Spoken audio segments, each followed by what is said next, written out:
What if the most devastating thing you could ever do to someone who hurt you required absolutely no words, no confrontation, no argument, and no explanation whatsoever? There is something that happens in the human ego when it is met with silence. Not the silence of someone who has nothing to say. Not the silence of someone who is afraid, or defeated, or without ammunition. But the silence of someone who has made a decision so complete, so total, so absolutely final, that words feel unnecessary. That silence does something that no argument can do. No confrontation can do. No carefully crafted response, no matter how precise or devastating, can do what genuine, grounded, unshakable silence does. It removes you from the equation entirely. And for a person whose ego depends on your reaction, whose sense of power is built on their ability to provoke, to destabilize, to pull a response from you like a puppeteer pulling strings, your removal from the equation is not just uncomfortable. It is catastrophic. Today we are going to talk about why. Not superficially. Not as a revenge strategy dressed up in philosophical clothing. But at the deep, psychological, almost architectural level of how human ego actually works, and why silence, wielded with genuine intention and inner peace, is the most powerful response you will ever give to someone who expected you to break. The ego's dependency on your reaction. To understand why your silence breaks their ego, you first need to understand what the ego actually is and what it runs on. The ego is not just arrogance. It is not just pride. In its psychological architecture, the ego is the constructed sense of self that a person builds and then spends enormous energy defending, validating, and confirming through the world around them. And here is the critical piece that most people never learn. A fragile ego cannot confirm itself from the inside. It requires mirrors. It requires other people's reactions, their fear, their admiration, their anger, their hurt, their visible distress, to tell it that it exists, that it matters, that it has power. Without those external confirmations, the fragile ego begins to do something deeply uncomfortable. It begins to question itself. Think about what happens when a person says something cruel and receives genuine, unperturbed silence in response. Not the silence of someone swallowing hurt. Not the tight-lipped silence of someone holding back tears. But the calm, clear, almost peaceful silence of someone who has simply decided this is not worth their energy. The person who delivered the cruelty expected a reaction. They calibrated the cruelty specifically to produce a reaction. They chose their words, their timing, their tone, with the unconscious or conscious precision of someone who knows exactly which buttons to press. And then, nothing. No flinch. No defense. No visible wound. In that nothing, in that silence, something begins to unravel in them that no argument could have touched. Because arguments can be won. Confrontations can be navigated. A reaction, any reaction, gives the ego something to work with, something to respond to, something to spin in its favor. But silence? Silence gives the ego nothing. And nothing, for a fragile ego, is the most terrifying thing in the world. Why we were taught that silence was weakness. Before we go further, I need to address something directly. Because many of us were raised, explicitly or implicitly, to believe that silence in the face of mistreatment was surrender. That if someone wronged you and you said nothing, you were letting them win. That justice required your voice. That self-respect demanded a response. And there is a version of that belief that is true. There is a silence born of fear that is absolutely surrender. The silence of someone who has something to say and swallows it because they are afraid of the conflict. The silence of someone who has been conditioned to believe their feelings don't matter enough to be spoken. That silence does not break anyone's ego. That silence only breaks the person maintaining it. But that is not the silence we are talking about today. The silence we are talking about is categorically different. It does not come from fear. It does not come from having nothing to say. It does not come from weakness or defeat or the absence of options. It comes from a place so solid, so settled, so completely at peace with itself, that engaging simply no longer makes sense. Epictetus, who understood power and its absence better than almost anyone in history, having lived the entire first part of his life as a literal slave, taught something that sits at the very center of this conversation. He said that the philosopher's first and most important task is to learn what is up to us and what is not. And he was ruthless about the distinction. Their words, not up to us. Their behavior, not up to us. Their ego, their wounds, their need for reaction, not up to us. Our response, entirely up to us. The silence of a person who has internalized this distinction is not the silence of surrender. It is the silence of someone who has simply stopped spending their sovereign energy on things that are not their responsibility to fix, fight, or respond to. That silence has weight. That silence has presence. That silence, to someone accustomed to pulling reactions from you, feels like a wall appearing where there used to be a door. What happens inside them when you go silent? Let me walk you through exactly what happens inside the ego of someone who expected your reaction and received your silence instead. Because this is where the psychology becomes genuinely fascinating. The first thing that happens is confusion. The ego's script has been interrupted.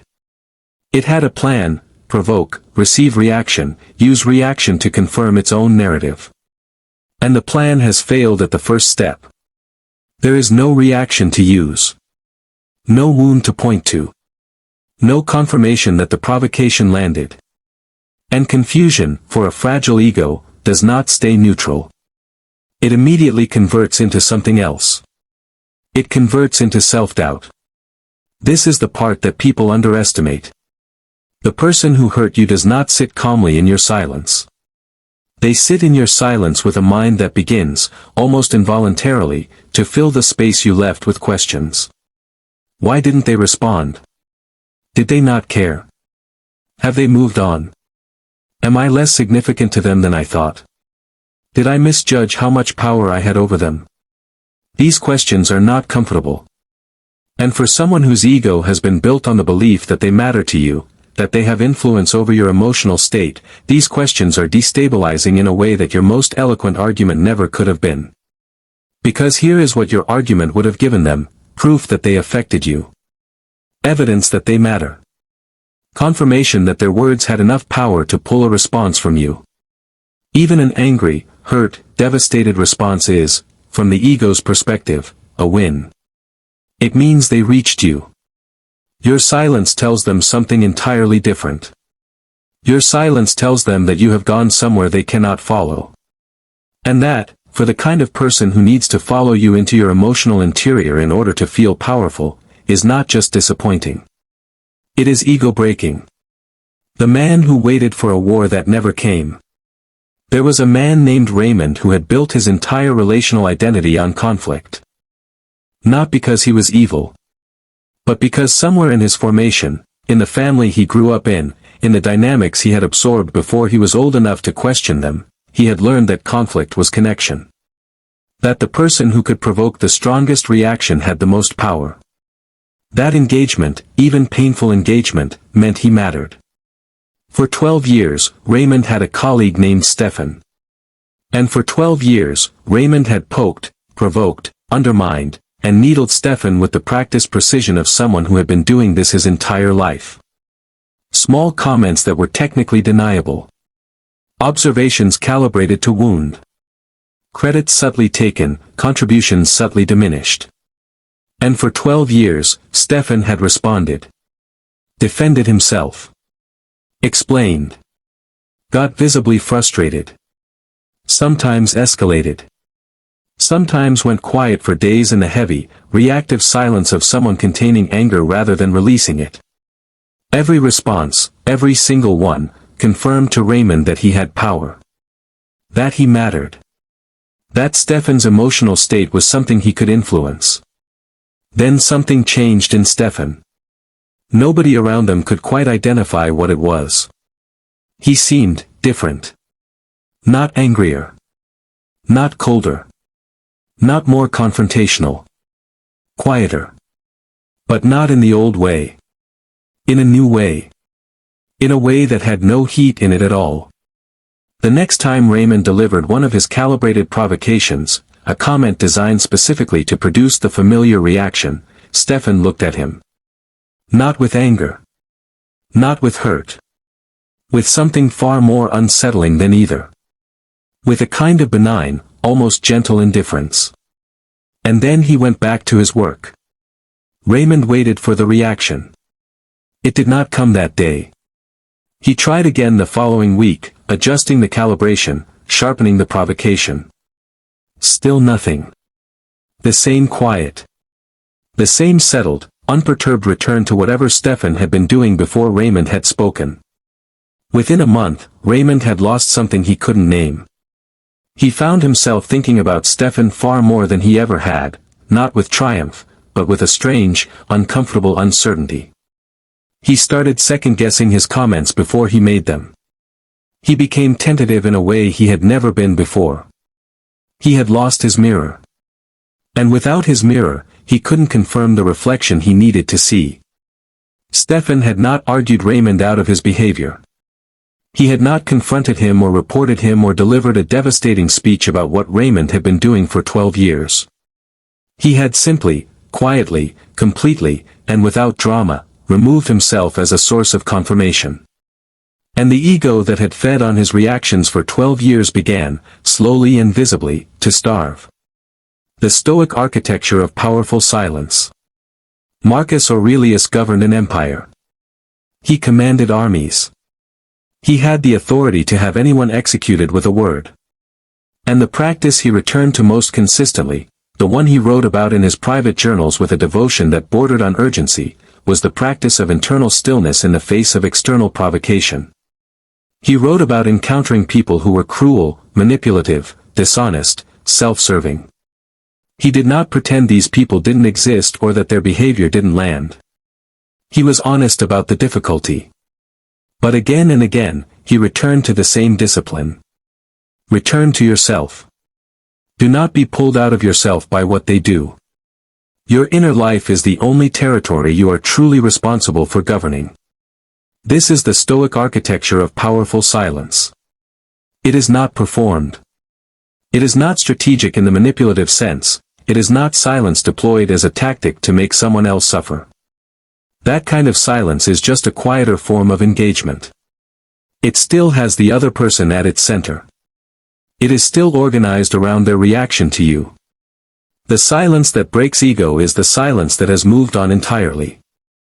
It is the silence of someone who has genuinely redirected their attention, from the person who hurt them, from the dynamic that was draining them, from the argument that was never going to resolve anything, back to themselves. Back to their own life. Their own work. Their own growth. Their own peace. That redirection is felt. Even through walls. Even across distances. Even by people who would never admit that they notice. It is felt because it represents something the fragile ego finds genuinely threatening. A person who no longer needs what the ego was offering. The weight of unexplained departure. There is something specific about leaving without explanation that deserves its own conversation, because it is the piece that most people struggle with the most. We have been conditioned to believe that we owe people explanations. That a clean departure requires a stated reason. That leaving without words is somehow unkind, or cowardly, or leaves things dangerously unresolved.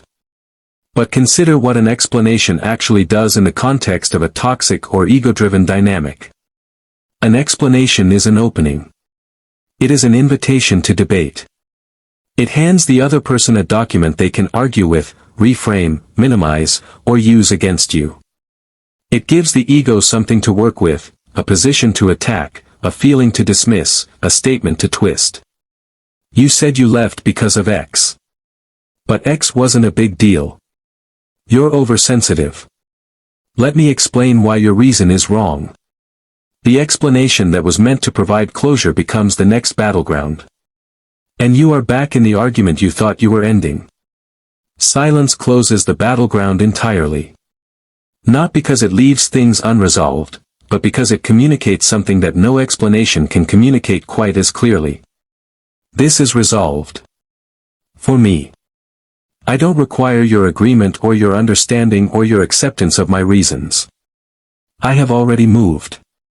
That communication, wordless, complete, and utterly final, is what sits in the ego like a splinter that cannot be removed.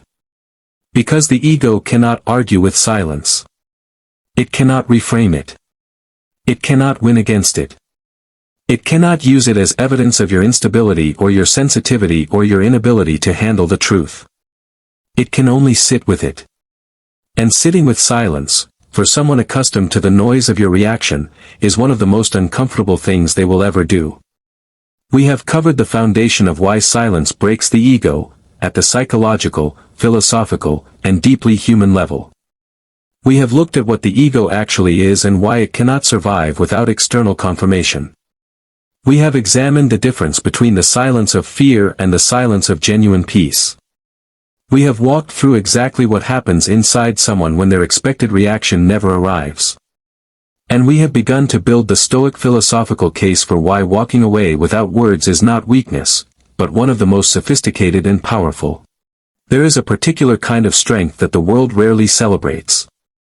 Not the strength that wins arguments. Not the strength that delivers the perfect response at the perfect moment. Not the strength that fights back with precision and leaves the other person without a comeback. Those strengths are real. But they are visible strengths. Loud strengths. Strengths that require an audience and produce a moment. The strength we are talking about today is different. It is the strength that sits in absolute stillness while everything around it is designed to provoke movement. The strength that has nothing to prove and therefore nothing to perform. The strength that walks away, not running, not fleeing, not retreating, but walking. Deliberately. Unhurriedly. With the quiet authority of someone who has already decided that their peace is worth more than this moment's satisfaction. That strength is built. Not found. Not inherited. Not stumbled into. Built, through specific, daily, unglamorous inner work that most people are unwilling to do because it asks something of them that our culture actively discourages. It asks them to be comfortable being misunderstood. And that, right there, is where we begin part 2. The unbearable pull to explain yourself. If you have ever tried to walk away from someone in silence, truly walk away, without the parting shot, without the explanation, without the final message that begins with "I just want you to know," then you know what I am about to describe. The pull. It arrives the moment you decide on silence. Sometimes within hours. Sometimes within minutes. A pressure that builds from somewhere in the chest, urgent, uncomfortable, almost physical in its insistence, that says you cannot leave without being understood. That the silence is incomplete without words. That they need to know why. That you need them to know why. And underneath that pull, if you examine it honestly, is something that deserves to be named directly. It is the need for their validation of your departure. Read that again. You are leaving because they have not been treating you well. You have decided, correctly, bravely, at considerable emotional cost, that this dynamic no longer deserves your presence. And yet some part of you cannot complete the leaving without their acknowledgement that the leaving was justified. Which means, on some level, you are still giving them authority over your choices. Still waiting for them to confirm that what you felt was real. That what happened was as significant as it felt. That your reasons were valid enough. That you were right to go.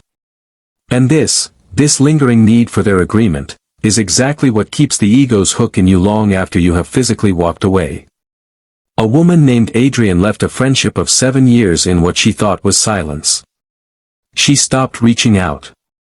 She stopped responding to the casual, surface-level messages that arrived every few weeks. She had made her decision and she was committed to it. But at 2 a.m. on a Tuesday, 3 weeks into her silence, she wrote a message. 4 paragraphs. Every wrong named. Every pattern described. Every feeling documented with the precision of someone who had been composing the message in their head for years. She pressed send. And immediately felt something collapse inside her. Not relief. Not resolution. Exposure. Because the response that came back the following morning was exactly what she should have predicted. Defensive. Reframing. Minimizing. And ending with something that became a new wound to carry. I think you've always been too sensitive for this friendship. The silence that had been hers, that had been working, quietly and powerfully, in the 3 weeks before that message, was gone. She had handed her peace back in exchange for the chance to be understood by someone who had demonstrated, repeatedly, that they did not have the capacity to understand her. The silence was not incomplete without the explanation. The explanation was what made the silence incomplete. What the silence is actually doing, while you are doubting it. Here is what most people do not realize about the silence they are maintaining, especially in the early days when the pull to explain is strongest and the doubt is loudest. The silence is not passive. While you are sitting with the discomfort of being misunderstood, while you are resisting the pull to reach back out, to clarify, to make sure they know, something is happening on the other side of that silence that you cannot see but that is absolutely, reliably, psychologically occurring. They are thinking about you. Not fondly, necessarily. Not with the remorse you might be hoping for. But they are thinking about you, in the way that the human mind cannot help but return, again and again, to the thing it cannot resolve. The open loop. The unanswered question. The ending that never arrived on terms the ego could process and file away. The ego needs closure on its own terms. It needs either your continued engagement, which confirms its power, or your explained departure, which gives it something to argue with, reframe, and ultimately dismiss. What it cannot process, what it genuinely has no mechanism for handling, is your simple, wordless, apparently peaceful disappearance. Because that disappearance raises a question the ego cannot answer from the outside. Am I less significant to them than I believed? And that question, sitting unanswered in the silence you are maintaining, does more internal damage to the ego than any confrontation you could have engineered. Marcus Aurelius wrote in his Meditations about the nature of things that disturb the mind. He observed that it is almost never the external event itself that causes the damage, it is the meaning the mind assigns to the event. And the most destabilizing meaning the human mind can assign to any situation is one it has no information to work with. Your silence is the absence of information. And into that absence, into that space you have left by removing yourself, their mind will pour everything. Every insecurity. Every doubt. Every question about whether they went too far, whether they miscalculated, whether the power they believed they had was ever as real as they thought. You do not need to do anything to make this happen. You only need to do nothing. And doing nothing, genuine, grounded, intentional nothing, is the hardest and most powerful practice available to you. Building the inner stability that makes silence possible. Here is the honest truth about why most people cannot maintain the silence even when they know it is the right thing. It is not because they are weak. It is because the silence, to be genuine and sustainable, requires something that most people have never been taught to build. It requires an inner life stable enough to not need the resolution that the explanation promises. Think about what the explanation is really offering. Not justice, because justice rarely arrives through the kind of conversation you would be having. Not understanding, because someone capable of understanding you would not have created this situation in the first place. What the explanation is offering is the temporary relief of having done something. Of having responded. Of having broken the silence with noise because the silence itself was becoming unbearable. And the silence becomes unbearable specifically when your inner life is not stable enough to inhabit it comfortably. When your sense of self is still contingent on their understanding of you, when your peace is still located somewhere outside yourself, in their acknowledgement or their remorse or the resolution of the dynamic, the silence is not peaceful at all. It is just a gap between reactions. A held breath. And held breaths always release eventually. Genuine silence, the kind that breaks ego because it is unmistakably, unperformably real, comes from a person who has built their sense of self and their sense of peace inside themselves. Who does not need this particular person's understanding because they already understand themselves. Who does not need this particular resolution because they have already found resolution, not with the other person, but within themselves. Seneca wrote something that belongs here permanently. He said, "The whole future lies in uncertainty, live immediately." What he meant, in the context we are holding today, is this. Stop waiting for the future moment when they finally understand. Stop waiting for the conversation that resolves everything. Stop postponing your peace until external conditions arrange themselves in a way that makes peace feel permitted. Live immediately. In the peace that is available right now. In the silence that is already yours if you choose to inhabit it rather than break it. That is the inner stability that makes silence not just possible, but natural. The story of the empty throne. There was an emperor, not a stoic one, not a wise one, who ruled through fear and reaction. His entire court was organized around his emotional volatility. People learned to watch his face before they spoke. They calibrated their behavior to his moods. They made themselves smaller or larger depending on what the day required. And the emperor, fed constantly by this elaborate dance of reaction and adjustment, believed himself to be enormously powerful. Then one day, his most trusted advisor stopped participating in the dance. Not dramatically. Not with a speech or a confrontation. He simply stopped. He answered questions directly and without the performance of deference. He did not flinch at the raised voice. He did not adjust his posture at the cold stare. He did not rush to fill the silences that the emperor used as weapons. He was present. He was respectful. He was completely, infuriatingly, unmovably calm. The emperor tried everything. Louder.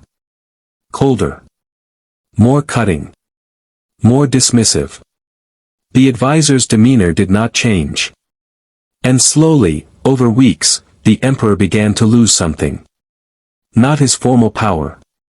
Not his title. But the sense of aliveness that had come from the constant confirmation of his impact on the people around him. The court began to feel different. Flatter. Less charged.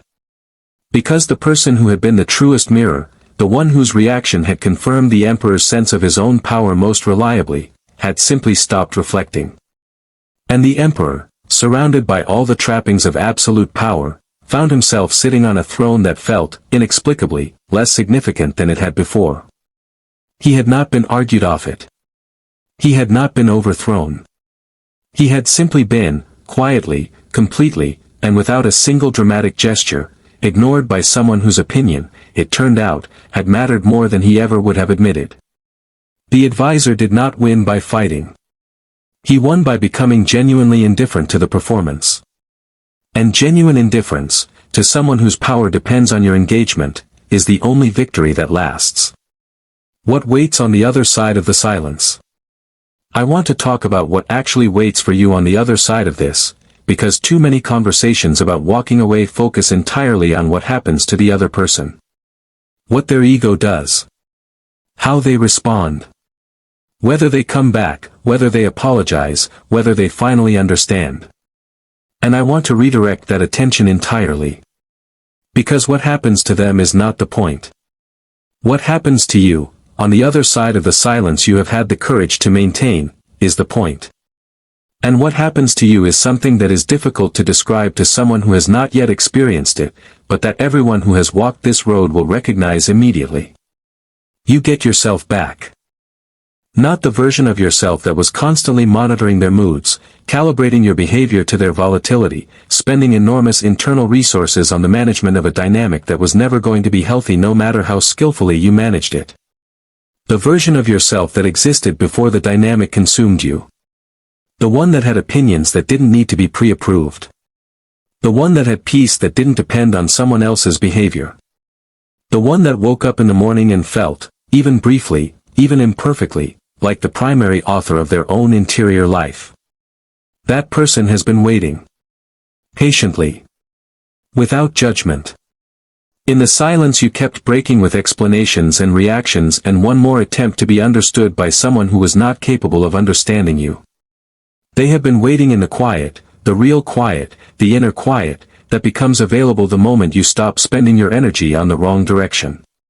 Epictetus, and I return to him here because he earned the right to speak about freedom more than almost anyone, said that no person is free who is not master of themselves. And what he meant, in the bone-deep, lived sense of that statement, is that freedom is not the absence of external constraint. Freedom is the presence of internal sovereignty. The moment you walk away in silence, genuine silence, grounded silence, the silence of someone who has reclaimed their own frequency, you are not just leaving a person or a dynamic. You are stepping into the only freedom that cannot be taken from you. The freedom of a self that belongs entirely, completely, and permanently to itself. The final truth about silence. I want to leave you with something that I need you to carry beyond this conversation. The silence is not a strategy. The moment it becomes a strategy, the moment you are maintaining it in order to produce a specific reaction in them, in order to make them suffer, in order to engineer their return or their remorse or their recognition, it stops being silence and becomes a different kind of noise. And noise, however quiet, can always be heard. Can always be felt. Can always be traced back to the person making it. The silence that breaks ego is the silence that has genuinely moved on. It is the silence of someone who woke up one morning and realized, without drama, without ceremony, without the need for anyone else to witness or validate the realization, that they were done. Not angry done. Not hurt done. Just, done. The silence of someone who has looked at what the relationship was costing and what it was returning and done the arithmetic with honest eyes. The silence of someone who has decided that their attention, this irreplaceable, finite, utterly precious resource, belongs to things and people and purposes that are worthy of it. That silence is not performed. It does not need to be maintained through effort or willpower or the constant suppression of the urge to speak. It simply is. Because the person maintaining it has arrived somewhere real. Somewhere settled. Somewhere that does not require the other person's understanding to feel solid. And from that somewhere, from that quiet, grounded, unshakable place, they are not thinking about the ego they are breaking. They are thinking about the life they are building. In the silence. In the peace. In the freedom of a self that finally, completely, belongs to no one but them. A final word before you go. You came into this conversation knowing something. Maybe it was the face of a specific person. Maybe it was the memory of a specific dynamic, the one that kept pulling reactions from you long after you knew it shouldn't. Maybe it was just a feeling. The vague, persistent, quietly exhausting feeling of being someone whose responses were being managed by forces outside themselves. You came in knowing. And I want you to leave with something equally clear. You do not owe anyone your reaction. Not your anger. Not your hurt. Not your explanation. Not your time. Not your carefully composed message at 2 a.m. that you will regret by dawn. You owe them nothing that costs you your peace. Walk away. Not in anger. Not in performance. Not to make a point or win a war or engineer a specific outcome. Walk away because you have somewhere better to be. Walk away because your attention has more worthy destinations than the maintenance of someone else's ego at the expense of your own peace. Walk away because the life that is waiting for you on the other side of this silence is more important than the argument you would have had if you had stayed. Walk away quietly. Walk away completely. And let the silence say everything that words never could. This is the Stoic path. And on this channel we do not come here for surface inspiration. We do not come here for quotes on pretty backgrounds or motivation that evaporates by Tuesday. We come here for the real conversations. The deep ones. The ones that ask something of you. The ones that sit with you after the video ends and keep working, quietly, persistently, in the background of your thinking for days. Share this with someone who needs it. This is the Stoic path. And the most powerful version of you, the silent, sovereign, unbreakable version, is already there.